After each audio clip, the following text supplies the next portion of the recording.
Imagine unlocking a future in one of the world's most livable countries. But the rules have changed, the bar is higher, and only the most prepared will make it through. In 2025, Australia's PR visa system is transforming like never before. If you're serious about making Australia your home, what you do next could define your entire migration journey. Stay with me, this could be the most important update you hear all year. Are you planning to move to Australia in 2025? Whether you're a skilled worker, student, or exploring a new life for your family, the PR visa system has seen some major changes, and understanding them is the first step to getting ahead. From new income thresholds to updated point systems and regional migration opportunities, this video covers everything you need to know. Make sure to watch till the end, and if you find this helpful, don't forget to like the video, subscribe to the channel, and leave a comment. With your questions, I reply to as many as I can. Let's start by setting the scene. Australia has long been a top destination for skilled migrants, students, and professionals looking for stable opportunity, quality of life, and a path to permanent residency. But over time, immigration policies evolve, and 2025 is no exception. We're seeing refinements to visa streams, shifts in point allocations, new income thresholds, regional incentives, and more focus on innovation and skill matching. Navigating this effectively means being updated, strategic, and ready to adapt. So let's walk through the major trends shaping Australia's PR visa environment in 2025. First, the migration program planning levels and allocations. For 2025-26, Australia has maintained a permanent migration cap of 185,000 places. Out of these, about 132,000 places are set aside for the skilled stream. That's roughly 71%. And 52,500 places go to the family stream, with the remaining small portion set aside for special eligibility. Within the skilled stream, places are split across employer-sponsored visas, state and regional nominations, skilled independent visas, and the newly introduced talent and innovation stream. This tells us that skilled migration is still a top priority, but the competition remains intense. Now about the new talent and innovation visa. Australia has introduced a dedicated stream under this name, with 4,300 places. It merges the older Global Talent and Distinguished Talent programs and adds pathways linked to innovation. That includes fields like research, advanced technology, startups, medtech, clean energy, AI, and advanced manufacturing. If you're someone with exceptional achievements in those areas, this could be your gateway. Next, we've got the structural overhaul of the skilled visa program. The current subclass 482 temporary skill shortage visa is being phased out and replaced by a more transparent skills in demand visa. This is likely to roll out by mid-2025. Under this system, we'll see clearer streams like the core skill stream and the specialist skill stream. Each will align with distinct occupation lists and minimum salary thresholds, aiming to match real labor market needs more precisely. And speaking of salaries, there are significant income threshold increases coming into play. From July 1, 2025, the core skills income threshold will increase to AUD 76,515, up from the current AUD 73,150. The specialist skills threshold, which applies to high-income and highly specialized roles, will move from AUD 135,000 to AUD 141,210. These thresholds apply to many employer-sponsored visas, including subclass 186 and 494. If your nomination doesn't meet either the new minimum threshold or the applicable market salary rate, your application could be refused, so it's critical to check this before proceeding. Let's now talk about the points test, a core part of how applicants qualify for PR under subclass 189, 190, or 491. In 2025, the test has been recalibrated to favor younger applicants, those with regional experience, and those with qualifications in STEM fields. For example, if you're aged 25 to 32, you now get 30 points instead of 25. For age 33 to 39, you get 20 points. Regional study now earns 20 points, up from 15. STEM qualifications may bring you an extra 10 points. Superior English, which is IELTS 8.0 or equivalent, can now earn you 20 points. Previously, it was 10.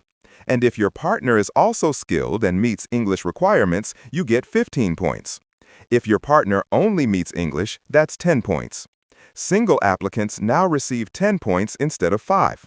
The minimum score to be eligible is still 65 points, but in practice, the invitation rounds are targeting scores of 85 and higher.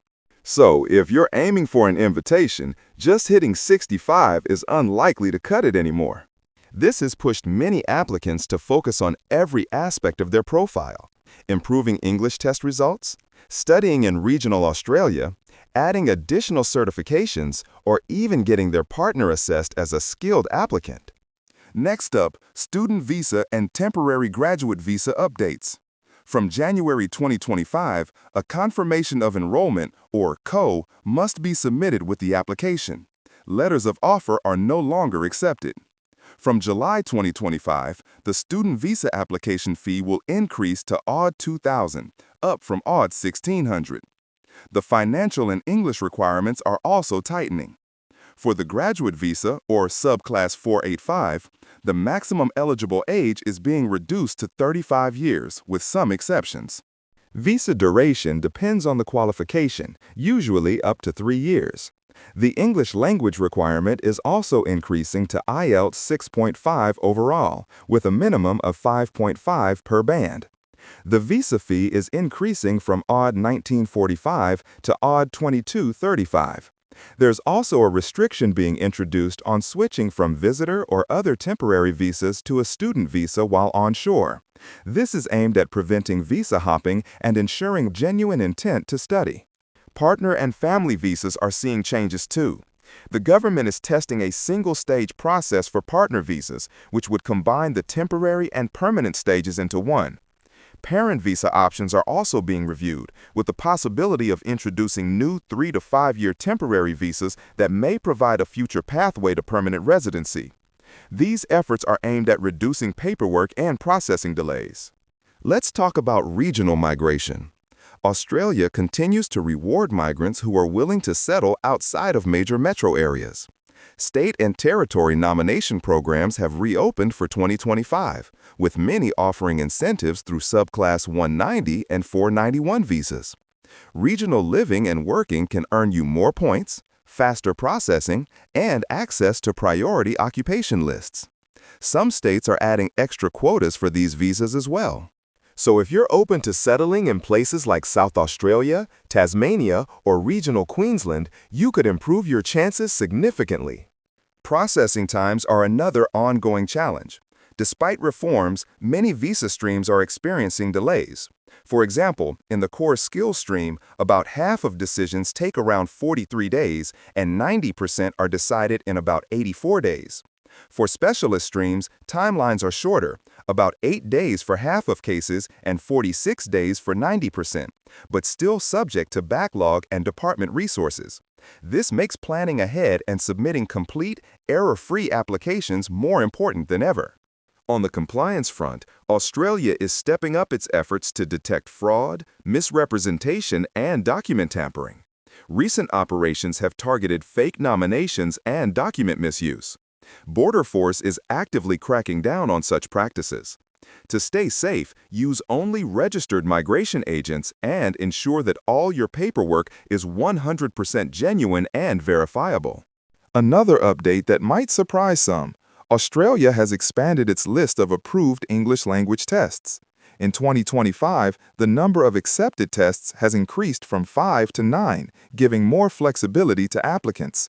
However, each test has different structures, score equivalencies, and validity timelines, so be careful when selecting which test to take. Older results might still be accepted during a transition phase, but it's best to align with the current criteria. Visa fees across the board are rising. From July 2025, most visa subclasses will see around a 3% fee increase. For students, the jump is much bigger, a 25% increase.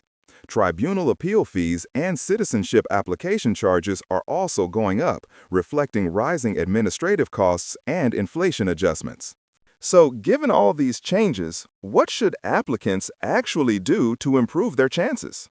First, aim high with your point score. Don't settle for 65. Try to hit 85 to 90 or higher by stacking regional points, STEM qualifications, superior English, and partner contributions. Second, be strategic with your course and location choices. Studying in regional Australia gives you more than just bonus points. It opens you up to regional nominations, additional quotas, and faster processing in some cases. Third, keep an eye on timelines. Many rule changes kick in from mid-2025. If you're eligible under the current rules, it might be worth lodging your application or expression of interest early before the new thresholds apply. Fourth, ensure your job offer, if you're going the employer-sponsored route, meets the new income thresholds. If the offered salary falls short of either the SIST or SIT, your application could be refused. No exceptions. Fifth, for student and graduate visa applicants, make sure your documentation is solid. Avoid course hopping or switching visas while onshore. It's getting riskier and more restricted. Sixth, if you've got high-level skills, research experience, or entrepreneurial background, don't overlook the talent and innovation stream. It's tailor-made for standout candidates. Seventh, budget for delays. Even strong applications are facing longer timelines. Plan ahead, make sure your documents are perfect, and seek professional help if needed. Eighth, keep checking for state nomination updates. They can change their occupation lists, quotas, and criteria frequently. Being aligned to what a particular state needs, whether it's nurses, teachers, engineers, or construction professionals, could be the deciding factor.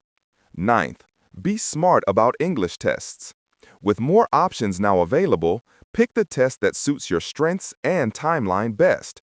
Make sure it's current and meets the required level.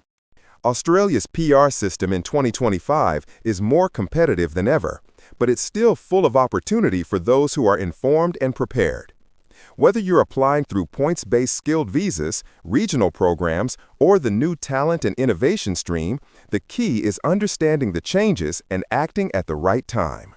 If this video gave you clarity or value, please give it a like, subscribe to the channel for more updates like this, and drop your questions or experiences in the comments. I'd love to hear your story and help where I can. Thanks for watching, and I'll see you in the next one.